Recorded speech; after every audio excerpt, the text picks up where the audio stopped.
కృష్ణం శశివర్ణం అంటున్నాం కదా. శశి అంటే చంద్రుడు, చంద్రుడి యొక్క కాంతి. ఆయన అన్ని లోకాలు తిరుగుతూ ఉంటాడు విఘ్నేశ్వరుడు. భాద్రపద శుక్ల చవితి ఆయన అవతార స్వీకారం చేసిన రోజు. అన్ని లోకాలు వెడుతూ ఆయన చంద్రమండలానికి కూడా వెళ్ళాడు.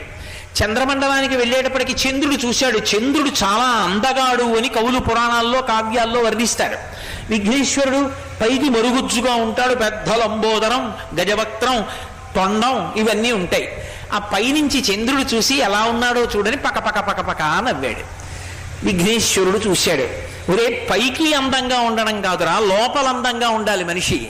నీకు అహంకారం పెరిగిపోయింది, పైకి అందంగా ఉంటానని. అసలు తప్పులన్నీ నీవి. అందరు భార్యలతో సమానంగా ఉండకుండా ఒకప్పుడు కుష్ఠవ్యాధిగ్రస్తుడవయ్యావు, మర్చిపోయావు చేసిన తప్పులు. కాబట్టి నీకు శాపం ఇస్తే తప్ప నీ అహంకారం పోదని, నిన్ను ఎవరైనా చూస్తే వాళ్ళకి నీనాపనిందలు వస్తాయని చెప్పించాడు. చీకటి పడేటప్పటికి జనులందరూ బయటకు వచ్చి, బాబాయ్ చంద్రుడు కనపడతాడు